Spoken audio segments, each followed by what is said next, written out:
and welcome back to another exciting edition of Blighty Day Fiancé. Today we are covering Happily Ever After, is it? We'll see. Season 8, Episode 14, Malice in Wonderland. I am Jack, battling a cold, hoping it's not too audible today, in Los Angeles. And of course, joining me from London is Michelle. Michelle, why don't you give the people a little housekeeping to kick things off? I know it's their favorite thing. Well, first of all, I want to shout out our listener and entrepreneur, Anya Georgovich. I'm sorry if I'm saying that wrong. It might be Georgievich. She owns a sustainable slow fashion resort wear line called Anushka, made in Toronto, Canada. She's offering her fellow Blighty Day listeners a discount code with Blighty Day in all caps. Blighty is spelled Blighty. We will also include an exclusive link for the show notes. So her website is www.anushkastudio.com. So have a look-see there. It's Pride Month. If you own an LGBTQ business, if you are an LGBTQIA plus business owner, free shout outs for your business.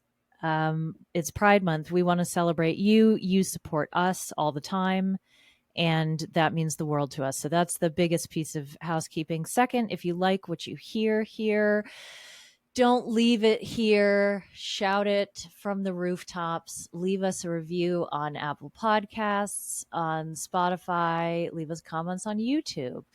Find us on Instagram at Blighty Day. Blighty is spelled Blighty. Join our Facebook group, Blighty Day Bays. Bays is spelled Baes. And I think that is everything. So why don't we start with Emily and Kobe? I think that's a fair place to start. We're gonna start. We're gonna start with something lightish, and then kind of work our way into the hellfire that is the lives of these people.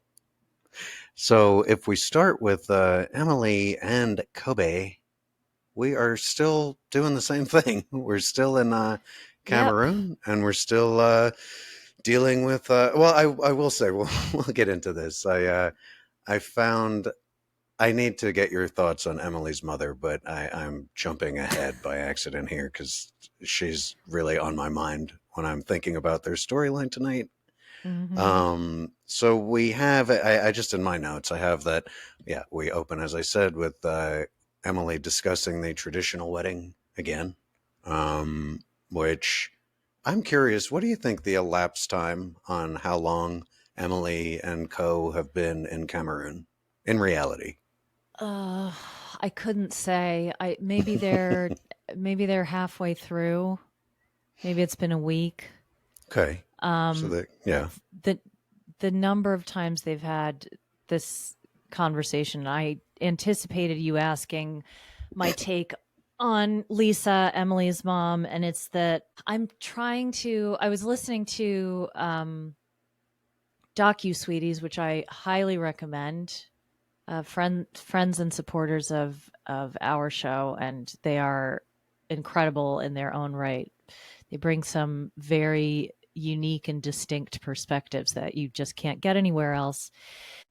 But it's interesting.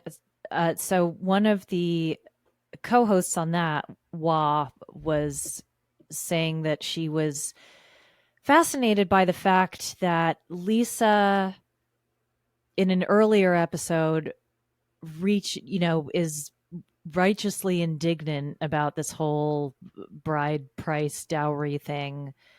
And the first thing that she reaches to when it comes to the concept of property and ownership of of a person being property and another person owning them, um, she goes straight to suffragettes rather than slavery.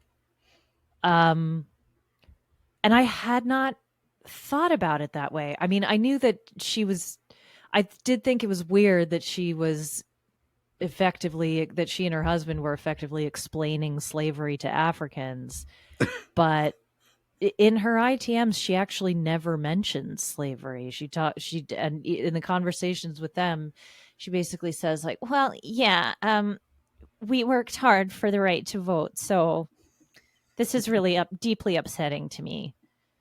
Um, But did you feel she was conflating different lived experiences together? Because to me, it felt a little bit like she was caught in her own zone as to where, where she's from and where she lives and what her life is like. And I don't know how much understanding or room she has for other cultures or other traditions. Everything seems scary to her. well, the suffragette movement isn't in her immediate experience This either. is true, but she's pulling back. But I mean, she's calling back in history to something that she can relate to, where everything else she's talking about, I'm not sure that she has a direct relation she can make to it. If that makes sense. If you have empathy at all, then you can make that connection. If you've attended, I don't know if this can be said in recent years, but certainly, I look, I don't know how old they are.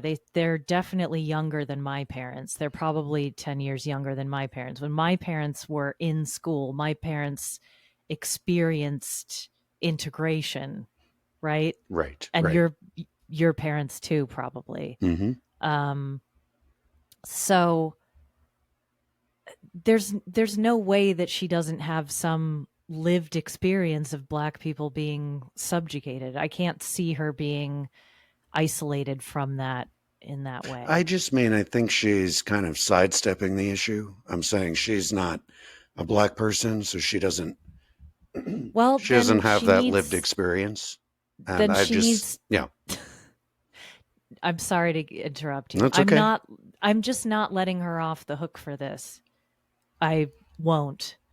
Well, I'm not letting her off the hook at all. I'm going to get to my. I'm not saying it's okay. I'm just trying to understand where she's coming from. I liked Emily's dad a lot. I always like him. He seems like a nice guy.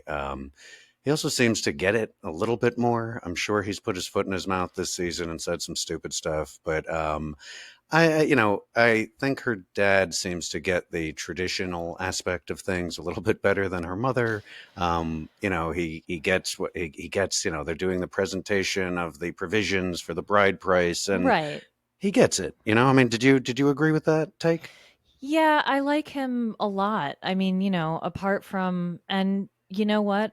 Even though I disagree with her completely, I appreciate him backing his wife, even if he doesn't think that she's right. That's the right thing to do. Um, in this particular scenario. And I know I've gotten hung up on the white guilt of it all, but there's, you know, I I hate white feminism in the guise of intersectional feminism. Because white, Understandable. yeah, and I don't want to feminism explain it to you, but the reason I'm so like activated about Lisa's complaints about this whole thing is that she's saying, like, oh, my daughter isn't property. And then in the next breath, she's like, oh, it's like she's not ours anymore. You Like, can be property to your own family, but not to someone else's family from a different culture. exactly. Exactly. And like, it isn't, they just have a different way of explaining relationships. They have a different language for saying, well, now she's part of our family, which would have been more palatable to Lisa. But it's the fact that there are so many white feminists out there who weaponize their discomfort so that the real issues don't get talked about, or people are kind of like Yeah, no, I bullied into agree with you. silence. I agree with you. My only issue, and I've heard other people talk about this storyline in this way on other shows and things I've read. The only thing that bothers me is people keep going back to the hey, a white American person, should take into account slavery. That's fine, and I agree. But How about the fact that, Africa's its own continent and there's been slavery going on there within countries there forever? I think that it's sort of rude to explain, for a white person from America to go and act like everything that needs to be explained has been, experienced in America. I mean, there is a separate experience that people in Cameroon have had. I mean, just throwing that out there because there is a lot of white guilt feelings from Emily's family, especially her mother, which are valid. But I think for me, I just look at it a little bit, try and take a bit of a wider look at it. And just to me, it's like Emily's mother does not really know a lot about the world. That's kind of like what sticks out to me a little bit because she has the obviously very Americanized perspective on everything, but I don't know if she leaves much room for any other perspective, really. Sure, but you're talking about that like it's a heritable condition and not something that's happened incidentally rather than the way that she's chosen to live her life. Look, not everybody can afford to travel all over the world. I completely get that. And I understand what you're saying that she's maybe not able to hold to contradictory concepts or thoughts in her head, especially as regards a foreign country and a foreign culture unto itself. I'm saying that what she's doing in this situation, instead of trying to engender any kind of understanding or drawing parallels, or she's drawing the wrong parallels, and she's making herself the center of the conversation. She's not even making her daughter the center of the conversation. And when are you you, go yeah. when you when you visit a foreign country and you know this and you stay with someone else's family, like Hmm. I don't eat lamb, for example, um for lots of reasons, but I don't. And I also don't eat pork or shellfish. And Hmm. so if somebody serves me pork, realistically, I'm probably going to eat it, especially if it's someone's family home and that's the meal that they've prepared, because I I can I have my own beliefs and everything, and my own preferences, but I'm not making myself the center of that interaction. And other people can make different choices for different reasons, and I completely understand that and I get that. But never in my life have I gone to, or like had a meal prepared for me in a foreign country that I didn't eat whether I liked it or not. And I think Right. this is kind of the same thing. Like, yes, she has an ethical objection to referring to her daughter as property and treating her daughter as property, and yet she cries and says, "Oh, it's like she's not ours anymore." I don't And know if it and is an all she's ethical done dilemma. Yeah, go ahead. well, all she's done throughout this process is center her own discomfort, which is the ultimate weaponization of whiteness, right? Well, and I think that's So where a lot of her, you're right. I think that's a lot of where her fear comes from because she has like this deer in the headlights, like, how did I end up in Africa kind of look. And that's the vibe that she gives off. And it's not a welcoming vibe and it's not a inclusive vibe, that's for sure. And I think you see that a little bit more. I mean, just to give her dad a little bit of more credit here, I was saying when they started, with the bride price and everything, her father's great about it, and he had a line when the mother is upset, with the African tradition, and her dad just says, "Well, when you're in Cameroon, you do what Cameroon, the do locals as do." Cameroonians do. Yeah. Look, And yeah, go ahead. Yeah, yeah.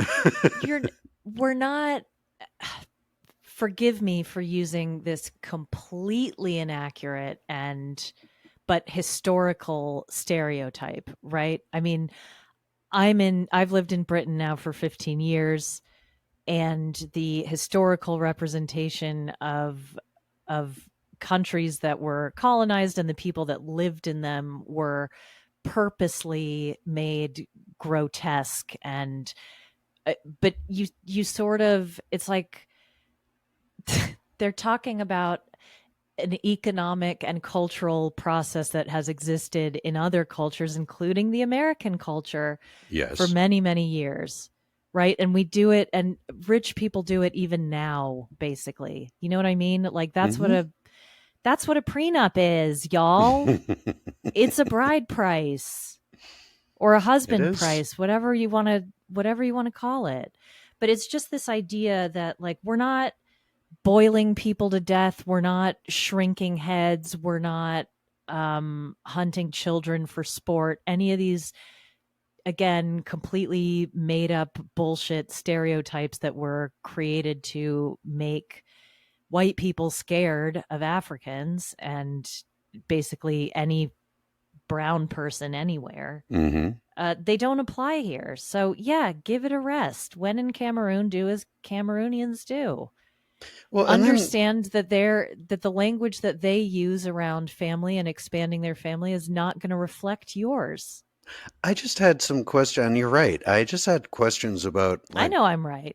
what Emily's mother is really concerned about because she's getting really worried about these traditions and everything, and the dad is just like, yeah, he's following the traditions. We're in his country. It'll be fine. It'll be normal when we go home. And that really stuck out to me because I was like, is the mom really thinking like, oh my god, like when we get back home, everything changes. Emily's now owned by. It didn't like track. You know what I mean? Like this guy's lived with them. He's their son-in-law. They have children. He's lived there for what, at least 3 years or so. Like, I didn't. It feels like she should trust Kobe a little bit more at this point, Yeah. just like the No, dad I does. I hear you there. And I've always loved David and Kobe's relationship. I've always been very touched by that, and I think David is a really good man. Um and I don't think Lisa is a bad person. I just think that, Emily didn't pick it up off the ground, that controlling nature, right? Good She point. got it from her mother. And her mother is used to being queen shit of fuck mountain wherever she roams. And this has been, look, y'all, I, I'm autistic. It's hard for me to travel even in countries that I know. Just any change at all can be really difficult. I'm not saying that Emily's mom is autistic. I'm just saying, like, I understand. I understand as a person who suffers from anxiety, that anxiety is compounded the less control that you have in any given situation. And so I think she's going to fight to the death, like Emily, like her daughter. She's going to fight to the death not to be made uncomfortable. It's the same conflict as oh my god, all of Kobe's friends hate me, but also I don't give a shit what they think, so fuck them. They're not invited to my wedding. But I also really need their approval because Kobe's going to be in my life forever, you know? How would you feel if you were sold for your bride price for $1.50? At Would you my take it on first the wedding, chin? at my first wedding or my second Yes. one?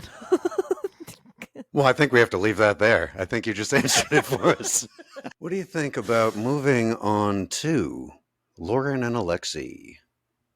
Yeah, I think that's a good idea. Look, there were some unpleasant exchanges here. What I would like to begin with is, and we're hitting on some of the same beats that we have previously. Lauren's mom loves this, right?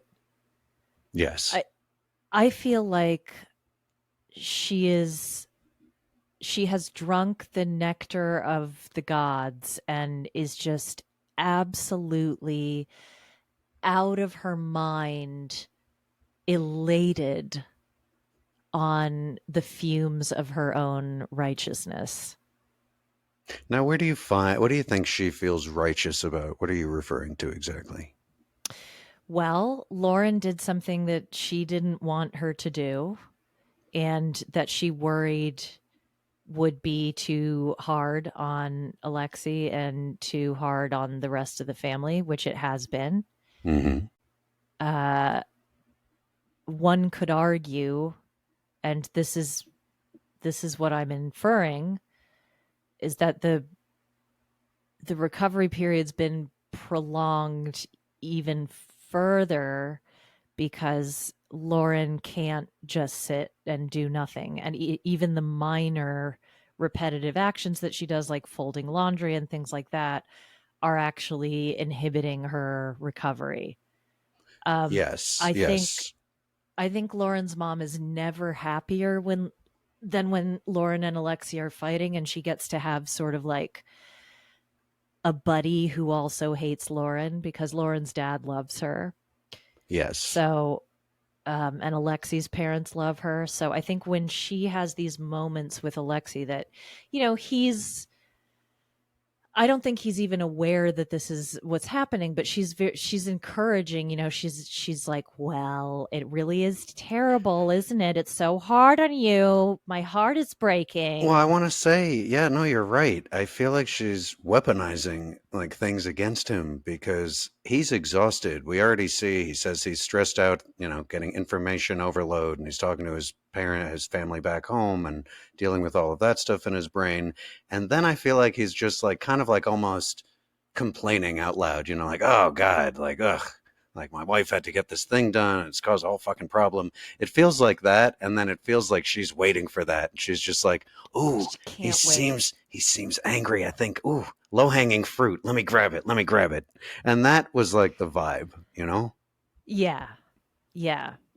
And you have because we have Alexi. I mean, just to set the stage, he's saying that he's 100% in charge of the kids at this point. Mhm. With the fact that Lauren has been advised by her doctor not to move, not to pick up the children. I mean, it sounds like she really is essentially on bed rest, according. But I am Yeah. curious what your feelings on this are, because and let me make that more clear. And I'm jumping around with them a little bit, but um, do you think, because Alexi throws out, I feel like maybe she undersold this recovery process to me. Did Lauren lie to herself about what the recovery would be like, or was she knowingly kind of fibbing because it was going to be really tough? She was knowingly fibbing. Okay. She's lived her whole life in her very anxious body and Yes. mind. She knew that this was not going to be easy, and yeah, she lied to everyone because she had to justify what she was doing. Now, there Um was a comment that rankled some people this week, which is when Alexi says, "Yeah, I didn't want her to do this. Told her to go to the gym."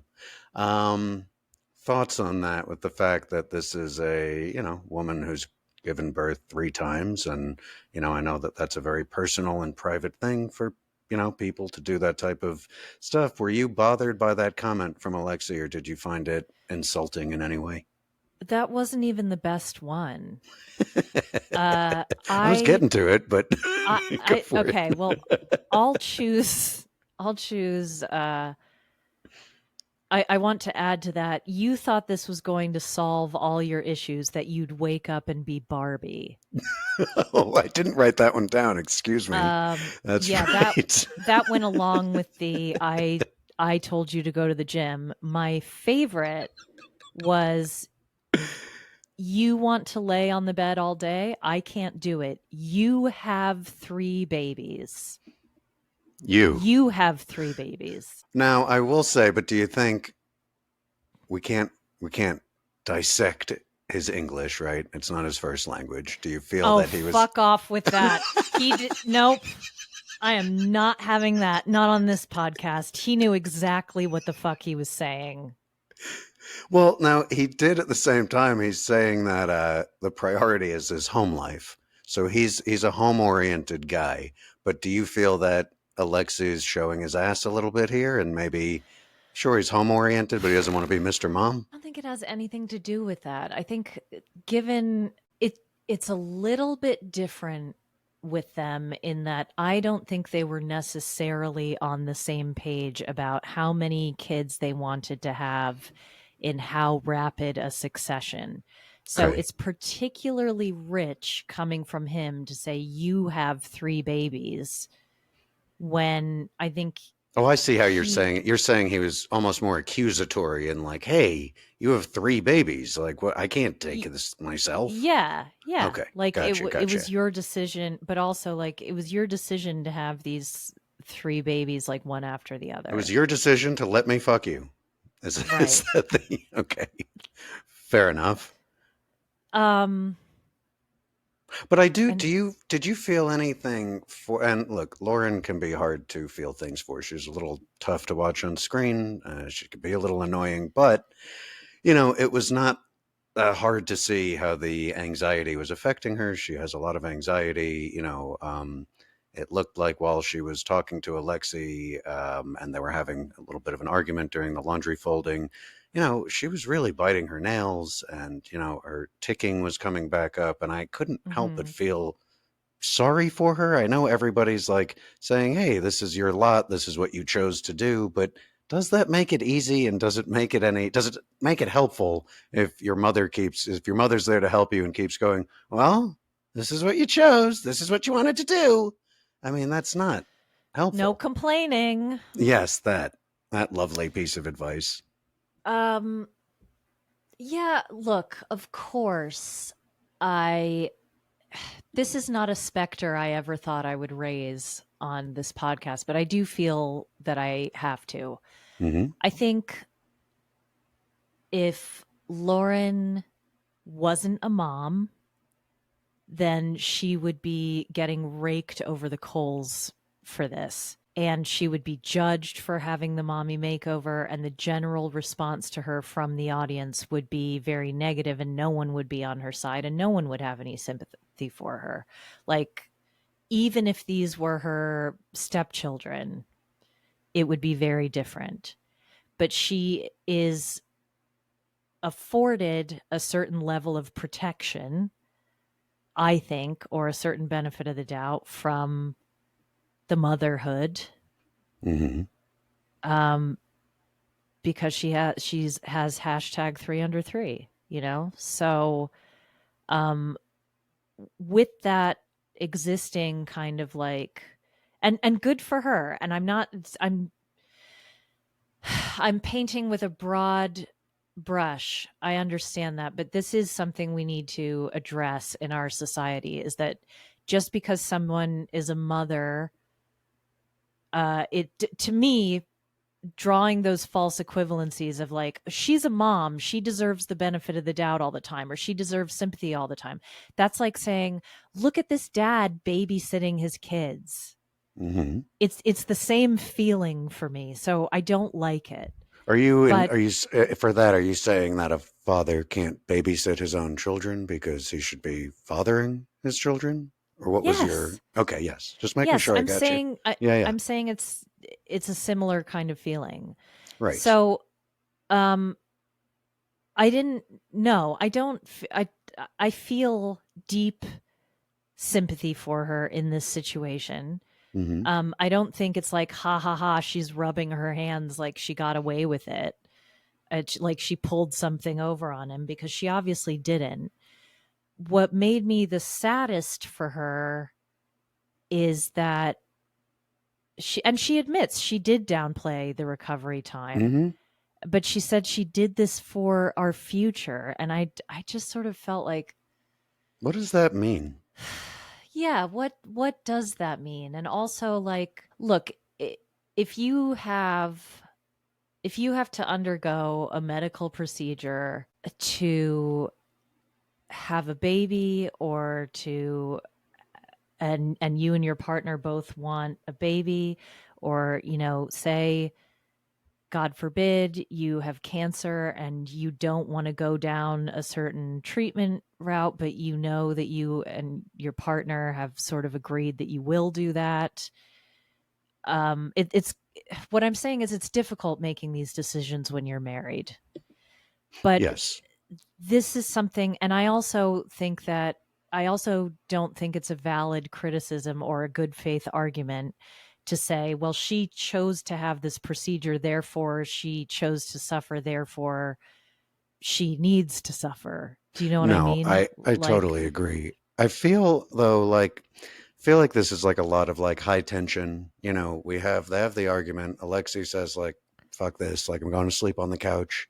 Um, we can see that Lauren's feeling pretty torn, and she does say tellingly in her in the moment there, she says she understands how he feels, but she can't tell him that she understands how he feels, presumably because then she loses ground in some sort of like long form argument. But I don't think there is a long form argument. I think she got major surgery. The recovery is worse than it was supposed to be, and now it's causing problems at home. And there's way too many in-laws involved at this point, and people involved. I mean, that's Yeah. my small takeaway from this, and I'm just trying to wrap a bow because I feel like this is not something that's going to destroy them, rip them apart, and I don't think it's something that's going to be solved until she's healed. This is like something that because of the recovery, it feels like this is not going to be solved until she's recovered. What do you think? Well, look, who among us hasn't said shitty things to our spouse when we're exhausted and overworked? And I mean, I've never had that kind of that particular level of responsibility in my life, and the very thought of it fills me with dread. I can't imagine. So I'm cutting him some slack on his general demeanor because he can't have that conversation with anyone else, really, right? Right, and right. and he's saying, I think she knows, just going by her reaction, this isn't devastating to her. She knows that he knows that he's speaking out of turn and saying some things that are wrong. And I also think this conversation was probably much longer than 10 minutes. And Absolutely. That was there were a probably, 47-minute yeah, conversation. yeah, exactly. Um, but this isn't going to destroy them. What I wanted to draw everyone's attention to is, I totally get it, and I would do this too. Like we have like an Amazon doorbell thing on our back door, so we know when the dogs are coming in and out of the house, right? Um, and so I get having one of those on the kids' bedroom door, but because it's that specific beep, all I can think about is that he's like closing the raptor enclosure for the day and like putting in the security code and just going like deet deet deet deet deet, and then it goes shoo, beep beep beep beep beep beep beep, just That like, was a Jurassic Park reference, yes? yes. Okay. We talked about before how like Zadie opened, or Appa number 25 opened the door to the kids' room the other day, and it was like, wow. That's right. Hold on, it's me, Angela. We're going to move on to my good friend, Angela and Michael. Should you be doing that to your voice? I don't think you No, I should. shouldn't. I should not. I should not. That will be the Um, end of Angela imitations. Michelle, please take over all Angela imitations for the evening. I need to protect myself and my family if there's some scamming shit going on. Um, Hey, that Angela, tell me about this WhatsApp group. Do you know anything about this WhatsApp group your husband is in? God, I was gonna say this is like watching. I'm trying to think of, because look, Law and Order is my comfort show, as is well established. Some people, I mean, look, I love The Office, but there's only so much of that I can do, and I after watching something like 90 Day Fiancé Happily Ever After, I need to unwind by watching stories about wealthy families who have certain members killed off, to rescue what's left of the inheritance, or, people being beaten to death violently and murders going unsolved and Relaxing stuff. poisoned toothpaste. Anyway, this is what I call Detective Angela mode, where she has, you have your Bobby Gorans, you have your Mike Logans, you have you have your Elliot Stablers, you have the guys that sort of their whole entire heart is in the job, and sometimes they make mistakes when they over identify with the victims, and we've seen it happen before, but she is like she is the worst example of this because she's got Stabler's aggression. She's got uh she's got Goran's sort of like dark moods and insecurities. She's got Munch's paranoia, and she's got Logan's thinly veiled racism. It's a shame. She'd be a lot more likable if you threw in a dash of Jeff Goldblum into Angela. It's true. But she's Um, really stuck on that raging silent-ish racism. That's where her yes, bread and butter is. that's that's where it is, and she gets real frustrated talking to this lawyer, and this lawyer is this nice lady from the Midwest who's like straight out of central casting, and she's just trying to find out what the fuck she's supposed to do. And this poor lawyer uh advises her, all the things that she should have known already, as if this is the thing that I can't stand with Angela. She's like, she knows, she has been to, she has an immigration lawyer on retainer who she asks questions to. We've met at least one of them. I'm sure there's been more than one because I can't imagine keeping her on as a client for very long. Mm-hmm. Apologies to anyone who can hear my two velociraptors in the background there. They're losing their absolute minds. So the lawyer essentially hits all the points that we've hit before. She says, well, if you're going to bring him over, you're going to be responsible for him financially. And because you've been married for 2 years already, he's already going to be granted settled status. And if you choose not to support him, then he can sue you and the government can sue you for up to 10 years. But also just remember that if you withdraw your sponsorship, that's that route closed forever. Do you think Angela took in even one word of that? No, because she's doing it, it's all performative. Because if you look, she already has her calm Angela voice on. She's not screaming. She's going up a Yep. little bit, but it's fairly level. And she's going to keep this for most of the episode because she's already decided this is how she's going to handle it. Um, what I saw now, I didn't want to be rude to you while you were doing your impression, but while I was watching this, I did audibly yell, boring, because this is like, how many times have we been through this where Angela's heard the same thing? You know what I mean? We already know all of this. She already knows all of this. It's a bullshit call, and it's based off of that. Now, after all this time, she finally figured it out. Michael is a Paradise Men scammer, and he's got a whole network of people. I don't know what is this web she's weaving, and I'm not even dissing Michael. I'm not saying he's not smart enough to do this. I don't think that this was on his radar as something he wanted to do, and I was just it. Yes, it feels performative and all of that, but like, I want to get your take on this because I was so agitated after I yelled boring and then it just kept going on. I was like, what? Fucking go home. Like, what is your problem? Stop harassing him and go home. Well, she has to go through the like 7 stages of Angela grief, right? There's the this motherfucker lied to me. Yes. And then that and then comes the first wave of anger, right? I can't believe this motherfucker lied to me. And then she goes into like her tapping on her Mima phone and going, you know what? All I ever done is love this man.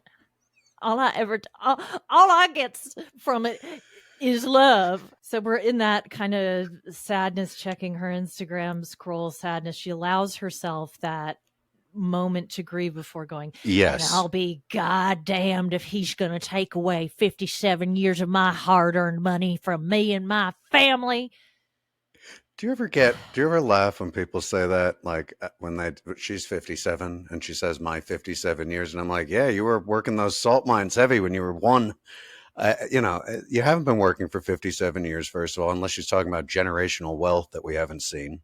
Um, and I have a question for you because she is doing that with her phone and she has that moment. Tell me where I Mm-hmm. missed the sleight of hand trick. Was she holding Michael's phone like underneath her phone? Because she seemed to be almost going back and forth between the devices. I don't know. I wasn't paying it. Well, good You for know you what for I not said about this paying that. too. No, but it is. It's I see the same, and there's another couple who goes through a similar cycle, but there's the initial rage, there's the self-pity, then there's vengeance, Yes. then there's all kinds of abuse, unlimited abuse, emotional, physical, I'm going to say probably sexual also. Mm-hmm. Though that's allegedly, Yes. just based on what their relationships are like. And then there's this sort of like euphoria that she gets after a violent moment where she goes, you know what? I can't help it. I love him. I can't help it. He's my man. I just want to be together. And then after the euphoria comes,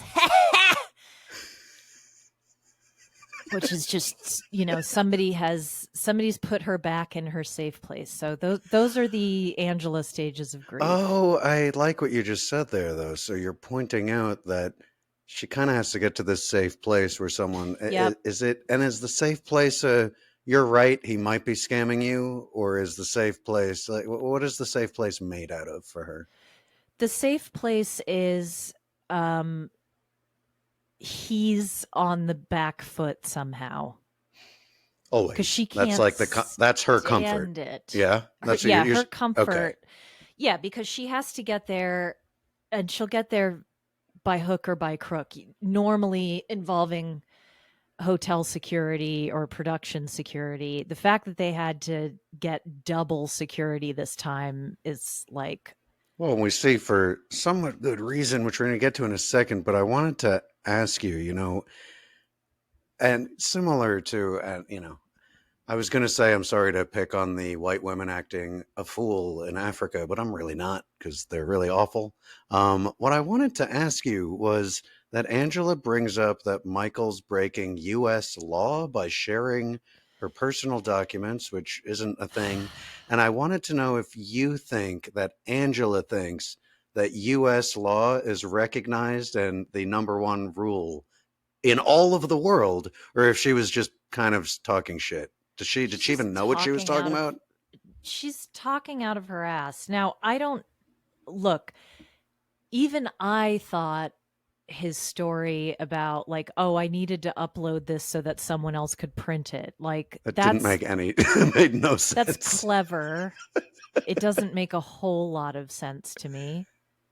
But look, you can't feel sorry for this woman. You just can't, She had you another know? highlight coming up here too, which I just saw it in my notes and it just made me Was laugh, it which is everything I found on this phone is alarming? well, there's that part, but there's also the essentially like, Michael, you're a motherfucker, fuck you.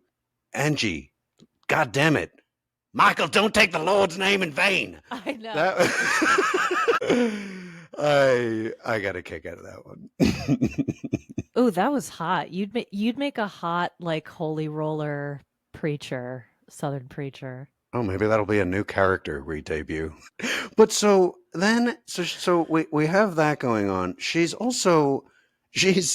Michael says he's not making any money because we have Angela accusing Michael of I don't understand how he would make money off of this. I don't My interpretation of a scammer is that they don't share their scammed money with other scammers, but maybe No, I'm wrong. no, Yeah, okay, no. so you agree with me there. Um, I don't.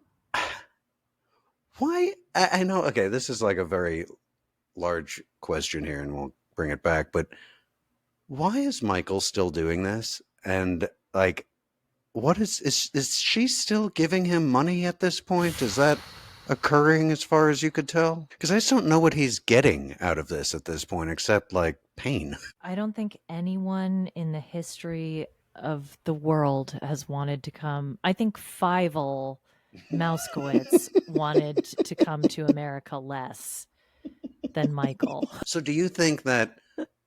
So do you think that this is just one of those like WhatsApp groups for people in a similar situation where you're just trying to like gather information or figure out Yeah, things for yourself?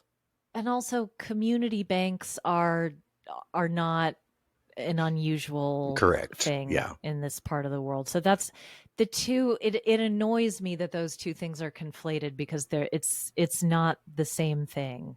I You agree. know, they're sharing information and strategies, and I don't know, maybe they are scamming, but if he's running a scamming ring, good for him. And look, I mean, you can have a WhatsApp group about anything. There was a big story here in the U.S. a few weeks ago, last month, about it was someone who was here illegally who had a big TikTok channel that was telling people how to legally squat in people's homes and then take over their homes as squatters. But that is not something, even though that's disseminating bad information, there's no recourse against someone who's disseminating information like that. It's public information, right?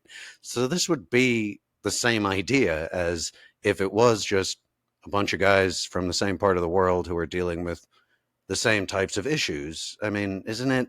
It just, it felt, I don't know. I guess it just goes back to that Angela's saying he's a scammer and he's full of this whole scamming thing because it's mashing a lot of things together into like one patty that doesn't really go together, you know? Um, I'm worried about what happened to his eyes. What happened to his eyes? I Michael's don't know eyes? if, yeah, What happened to Michael's eyes? his eyes looked very swollen to me. I don't know if Like it's like, like both eyes? Like black eyes almost? no, it looked like someone, like either he had had an allergic reaction or somebody like Oh. sprayed him with bear mace. It was that kind of Oh, like that sort of puffy. inflamed. Yeah, Yikes. that he I might have didn't. just. Do you don't it didn't look, and we're obviously the end of their segment, which we're going to talk about here, is that Angela's had Michael's phone and Michael does grab the phone away, which leads to a bit of an altercation, which was unfortunate. I don't think anyone got hurt per se. It looked primarily like it was just kind of keeping the peace and trying to make sure nothing happened, but now that you've mentioned the fact that he looks like he was maced or pepper sprayed or something, it does make me wonder if anything happened in the interim there. Yeah, don't know if anybody knows. My I hope last he's thought on okay. this, my last thought is, as an American, I have to say, Angela's behavior outside of America is exactly the type of thing that gives Americans a bad name when they're traveling internationally. So fuck off, Angela. You give Americans a bad name. Uh, so I think that wraps them. Let's move along to, of course, number 4, the greatest, Gino and Jasmine. I am Gino. Um, I was loving this. Well, I'll let you. Well, actually, yeah. Let's not talk about it out of order. Um, talk to us about this first interaction. So we have Gino meeting Jasmine in the park. She is definitely not happy to see him. Um, and what I liked is as soon as they start talking, she wants to take turns in a discussion, which made me laugh because it was sort of like, oh, Jasmine, you mean like a regular discussion, like a conversation where someone says something, you hear it, and then you like give back something else. I was like, okay, so you're going out of your way to have a regular conversation, which you refuse to do in general. Yeah. Fair read of this so far. Yep. I applaud her growth because it's progress. Well, then we get into they're in the car. They're driving away from the park. Jasmine's kind of pouty because she wanted to work out longer again. She's on a perpetual workout, but she says she's mentally exhausted. And Gino says, "Yeah, I am too. I am mentally exhausted." And then she mocks him. She's like, "Oh, of course, Gino. Of course. Of course what? Why is she allowed to be mentally exhausted from the last few days, but Gino's not?" Like, you know. I just want to, you guys, I'm famously a Jasmine apologist. Like I've always said, there are people I like and people I don't. I'm not above favoritism, and it's my show. So I don't have to be impartial. Uh, this is the kind of comment that would grate on me because men, present company excluded, because Thank you're you. pretty good at not not doing this. But men tend to, and I'm not going to say who, when I say that I'm not feeling well or, oh, I didn't get much sleep last night, the response is immediately, well, I only got 2 hours of sleep last night, or I feel like my spleen is trying to cut its way out of my body, like that kind of thing. So I think there is something to be. Now, did she handle it well? No, she didn't. But there are many times when I've wanted to say, hey, can we just sit with what I've put out there for right now? Like, can we Mm-hmm. just sit with my distress and tolerate that? And ideally, you're then able to do that for someone else, right? Um, 100%. Yeah. but straight men have a terrible history of finding that very difficult, and Gino's no exception. So I am going to defend her in that instance, I'm afraid. Well, now, what do you take, though, from the next thing she says, which is that she was mean last week when we saw them, but she wasn't the only one? Do you agree? Do you think it was equal? And you could be a Jasmine apologist, but tell me if it's equal. She starts these dirty fights and Gino gets sucked in. Gino never starts the dirty fight, so I'm just curious. And that doesn't mean he's a saint. Just curious what your take is on this specific thing. I think that these two don't these two tend not to fight fair at all, and so I don't like to place value judgments the way that she does, where Mm-hmm. it'll always be. And sometimes I experience their fights this way, like sometimes I do think, for example, last week, like Gino has no right whatsoever to tell her that a real woman or an attractive woman is quiet and submissive and All isn't right, rude. can I say something about that? I wanted to say that saying that a real woman can't be a bitch is off base. Just if you take, I'm not just it's the generality of that if you act bitchy, you're not being a real woman. And of course, and this is like an issue in their entire relationship, and it's an issue of Jasmine's, obviously, of course, but in her own mind. But he didn't call her unattractive. He said that she wasn't. Shit, now I forgot exactly what his wording was. But what I was going to say is that it doesn't matter what his exact wording was. He should already be preconditioned to know that she is going to hear you're ugly. That's what she's going to Yeah, hear when he says that. yeah, because that is her, and sadly this will never ever ever change. But her entire sense of self-worth is wrapped up in how attractive she is to a man. Yes. I mean, well, And that's, yeah, go ahead. Sorry.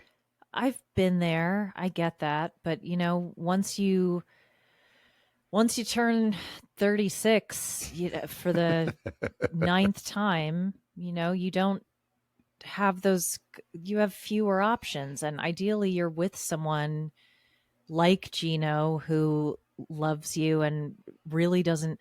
The fact that he even notices any of this stuff is insane to me.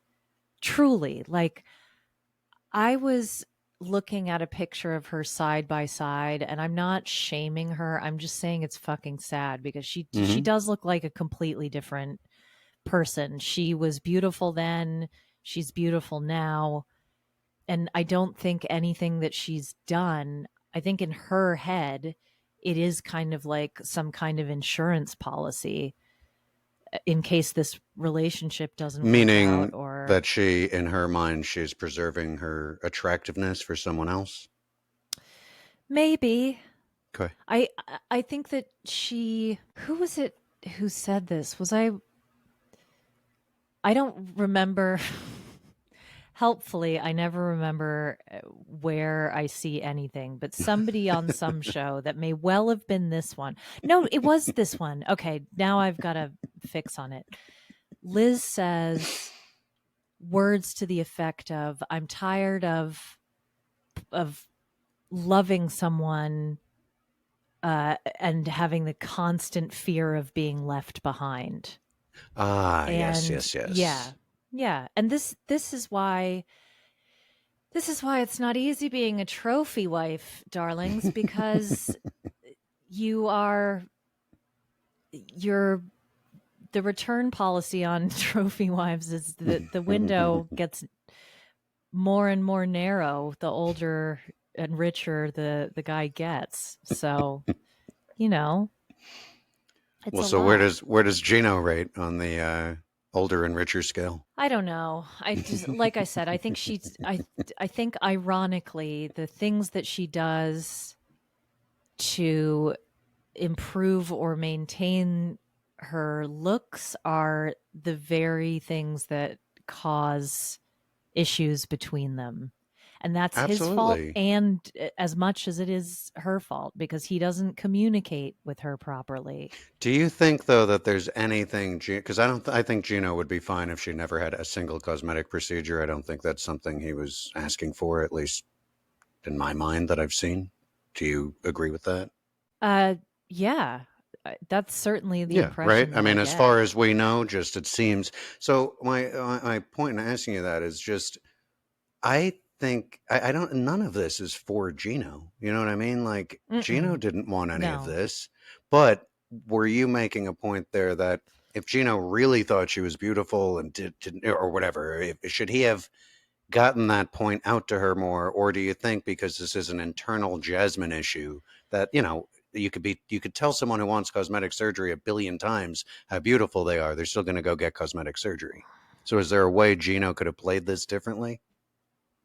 Thank you for asking that, because yes, there is. Okay. And the answer is, if he understood how powerful it would be for him to validate her Mm-hmm. ever, like to Mm-hmm. validate a single thought or feeling that she has, um, which is not something that he's accustomed to doing culturally, as a man and as a An Italian Midwesterner, man. as an Italian man.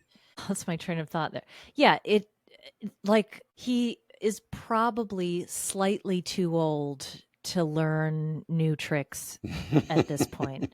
Well But said. if I was your marriage counselor, and you came to me at like, you being Gino, I would say, Jasmine's told you that she feels ugly or out of shape or depressed. Mm-hmm. And your response to that is like, well, you're not. What would it be like to sit with her in that emotion? And what would it be like to say, just to say, I'm so sorry you feel that way, right? That's an excellent point, and I will say, as a guy who's significantly younger than Gino, I learned this a Well, not really long time ago. significantly. All right, I think we could probably go on for another hour and a half about the miseries and loves of Gino and Jasmine together. But what I want to move on to with them is I'm going to call it the pageant store. I don't have another name for it. It's the pageant store. Hmm. So we have a very excited sales Shop associate. girl. Yeah. Sure, Just shop girl. absolutely screaming. Screaming. Now I want to get your take because I famously, I grew up in a house full of women. My parents got divorced when I was a young child, and I lived with my mother, my sister, who's 5 years older than me, and my grandmother lived in the building too. So I was always around women, always seen fashion. My father worked in cosmetics, so always have had an eye for that kind of thing. I don't. It doesn't show. Thank you. It's lovely. You're always in black, like muscle shirts. To be fair, it's always like 2 o'clock in the morning here when we record. So I you're know. lucky I'm I'm not not one to. wearing more appropriate, inappropriate things. Do you want me to I'm. wear my I'm. gold digger T-shirt next time? But so okay, so Jasmine needs an evening gown for the pageant. Obviously, Gino acquiesced and he paid for this. And no, Gino, you don't get an extra cookie or anything for paying for something you should have paid for in the first place. Being an idiot. Um, Uncle I w- Marco paid for this dress. yes, let's get that. That should be on the record. I don't even want to say allegedly on that. I just want to say Uncle Marco paid for the pageant. Um, so let's. We don't have to like take apart every look. This isn't say yes to the dress, but your thoughts on these dresses and a little generally here, and also Gino's color palette, if you wouldn't mind touching on that. I don't think he was wrong at No, any point. I I agreed with him. I excuse me. It's weird to be reminded of how hot he was when he was younger. Like, I mean, he had not confidence. just yeah, but not just like his skin and his hair, and I'm not saying he needs the hair to be attractive, but it's like he has that sallow complexion now, and I just don't. I seriously don't understand how someone ages like that. Where they go Uh, from I think I could be Mr. Michigan and nope, just kidding, I'm Gino. Can't be Mr. Michigan. yeah. He But was at he was least, a handsome guy. He was. yeah. I think we. What I loved about this is that we got a glimpse of what makes him attractive. He is Yes. funny and he's sassy and flirty, and I love that side of him. And I wish we could see more of that You know and why less we of the can't. conflict. You know what? It's TV. I really am convinced of this. I don't think he's ever going to be comfortable on television. You think? I Yeah, don't know. I think he gets a little in his head. No, he's great TV. He has so many emotions and things running through his head and, thinking about the production and everything. If you ever hear him speak anywhere else, he's been at the reality gaze shows. He sounds a little bit different when he's not on camera. He just sounds a little bit looser, which is Yeah, natural. yeah. But I don't know Or that we'll ever he's fully get that. Go ahead. Sorry, go or ahead. he's just been pegged rigorously. Um Did you think so? Jasmine looks beautiful in these various dresses. She looks great in all of them, to varying degrees based on the cut and everything. Did you think he stuck his foot in his mouth with the orange dress and you're pumpkin missing from the pumpkin patch. patch? Because she took it in the worst way possible. I think he was just saying, which tell me this because she looks great, and the dress she picks, the fuchsia dress or plum dress, she looked beautiful in it. She can wear orange. I mean, I think it goes well with her skin and Yeah. everything. Um I think I think the orange makes her look younger. Mm. Um, I didn't love I mean, look, she's beautiful. Hmm.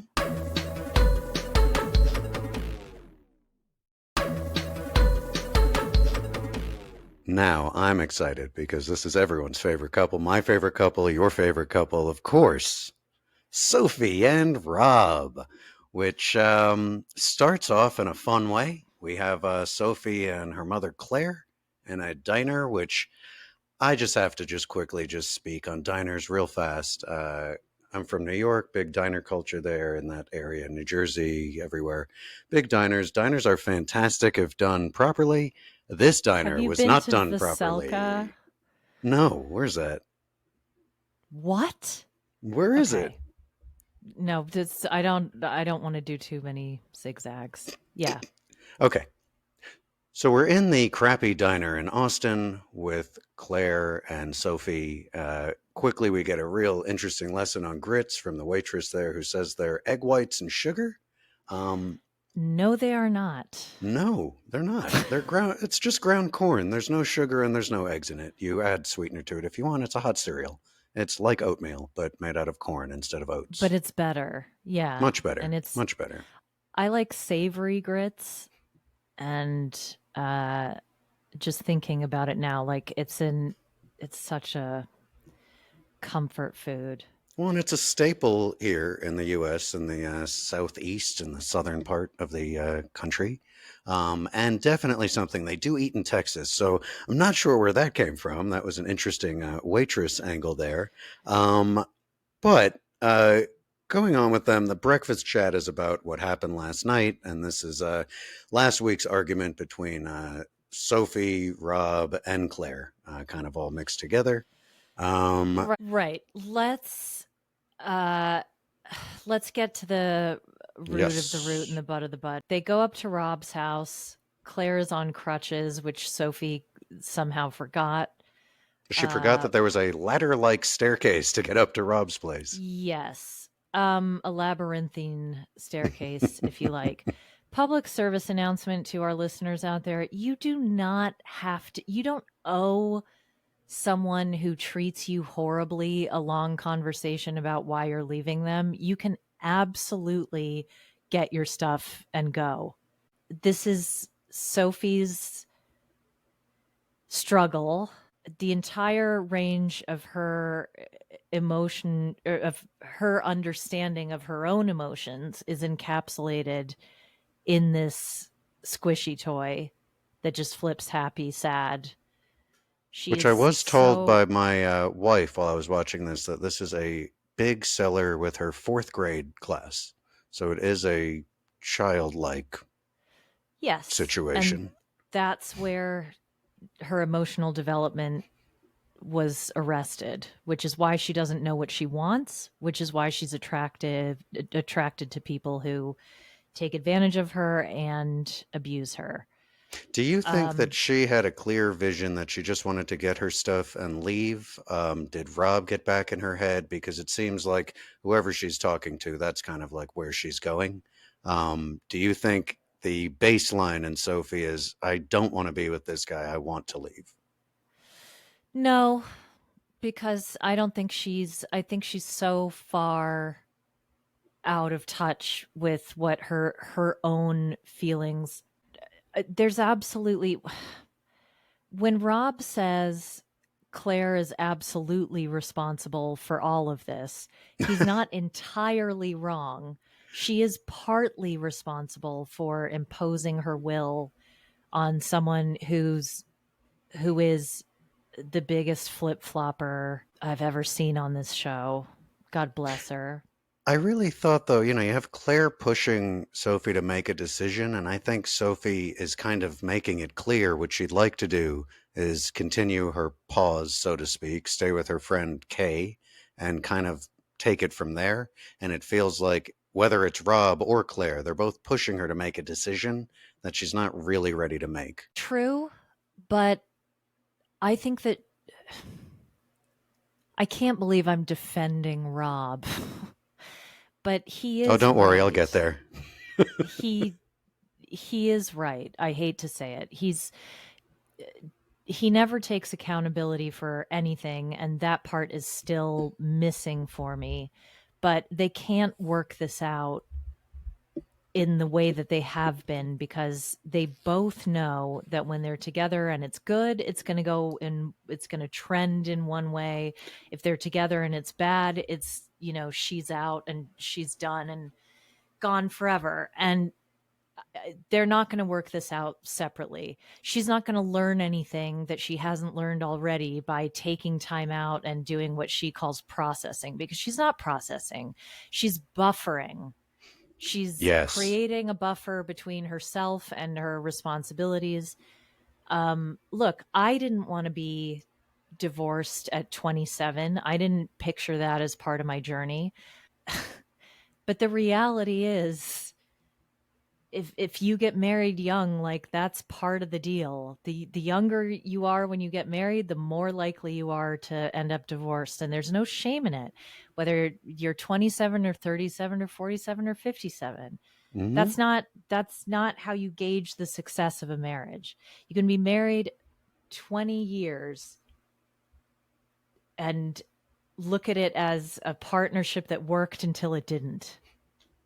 Yeah. That's my Yeah. view on divorce personally. I'm not here for this shame or anything like this. So that's all I really have to say about them. I think she's kidding herself if she thinks that delaying this any further. I think she knows that it's done. She just doesn't she's not ready to confront that yet. I do just want to mention that, you know, both Claire and Rob pushed their views on Sophie and all that, but there was an interesting thing Claire said when she said she, quote, always trusts Sophie's decisions. And it just made me think, like, really? Because you don't act like you trust her decision making at all. And I'm not even sure what her decision making is at the moment. And then we have Sophie imitating Rob's lecture about not running away, which just struck my ear because it might be valid because she was literally running away.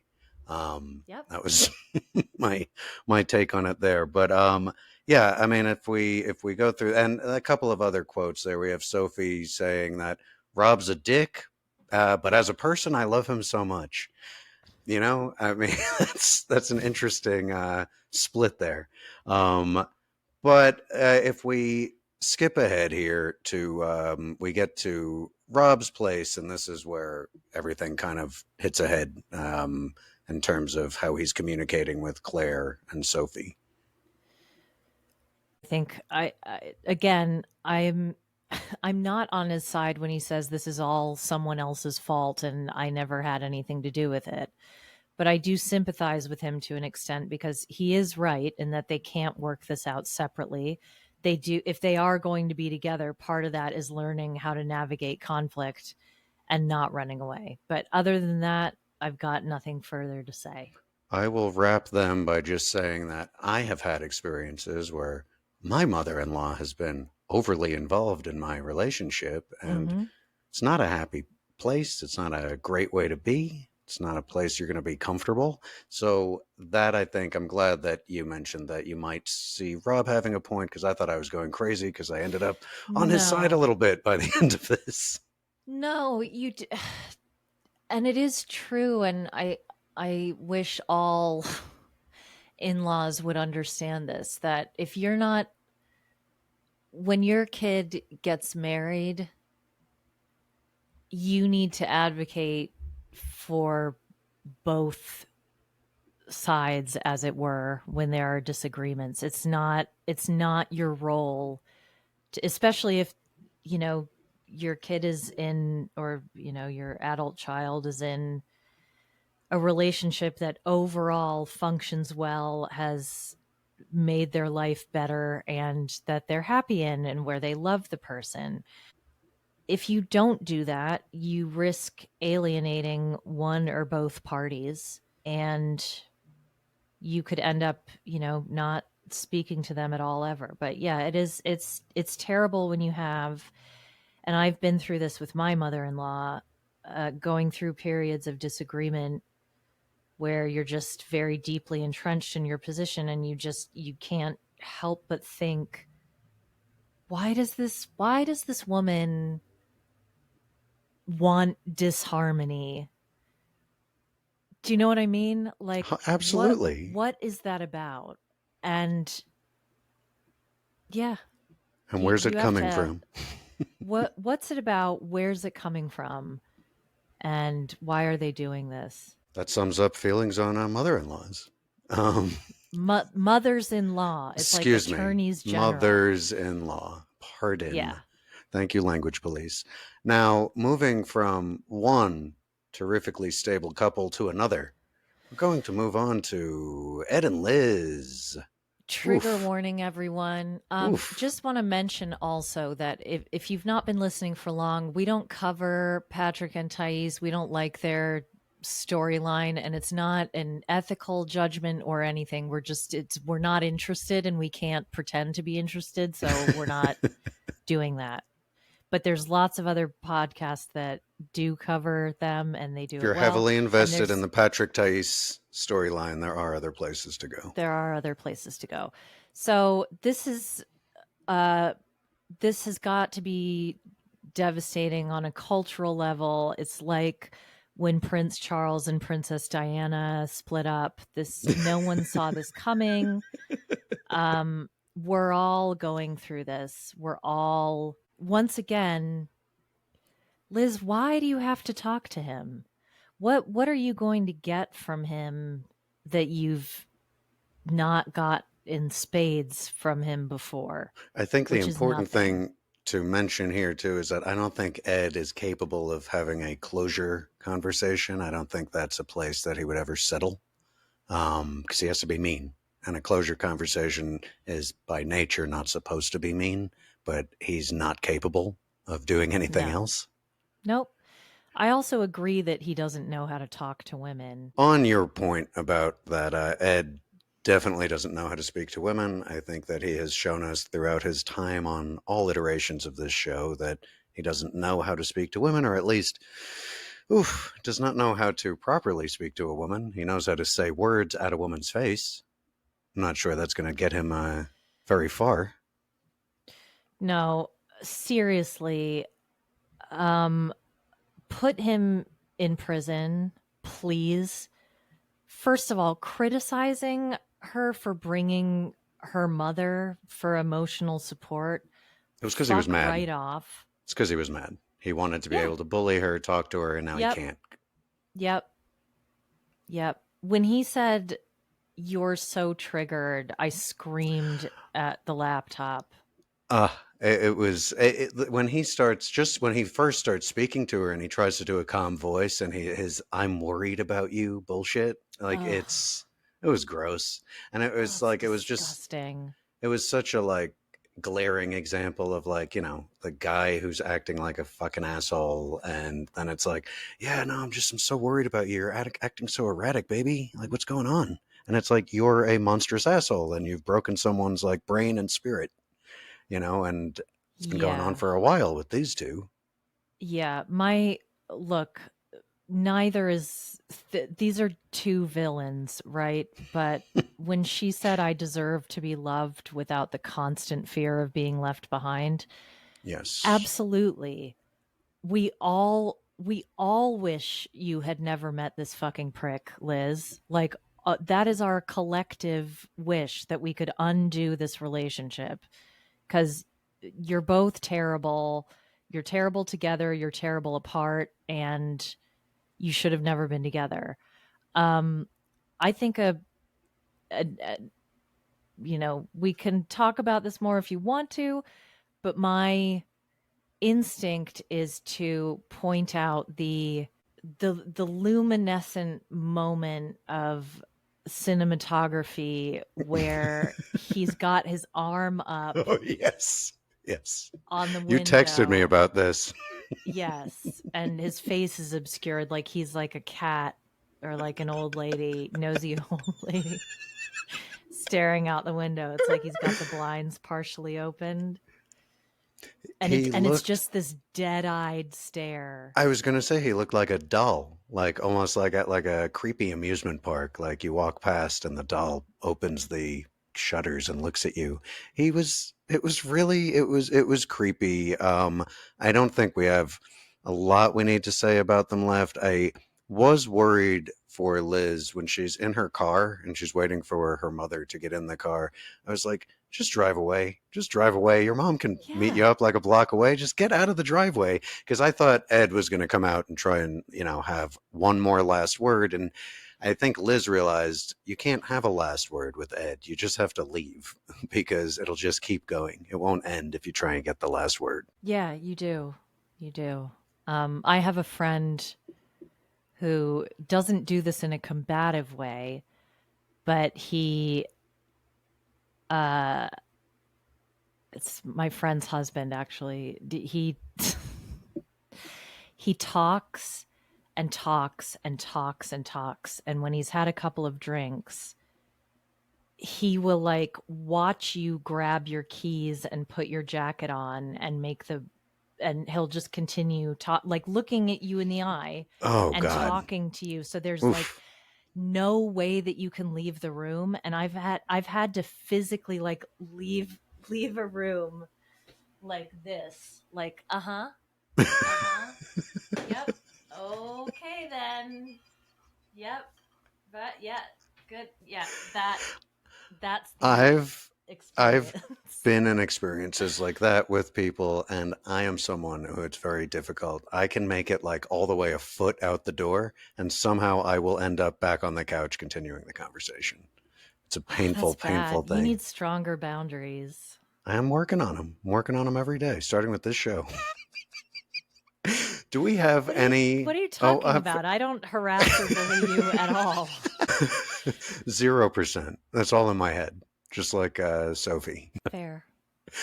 Do you Fair. have any closing thoughts this week, Michelle? My closing thoughts are I can't wait for Toe to start. I Yes. have heard from a reliable source that there's no HEA reunion, which is Hmm, incredible. Not that we would fantastic. cover it anyway, because I That's a don't do that. cuts off a month of airings, though. That's nice. Yes. So we're all in this together. Hopefully, we've helped you get through this. To listeners, we adore you. All housekeeping stuff that I said in the beginning still applies. My name is Michelle. I am proud to be an intersectional feminist, and I am signing off. And my name's Jack, and I'm proud to be in touch with my feminine side. And I'll be signing off for the evening. And we'll see you back for Love in Paradise later this week. Bye. Bye bye.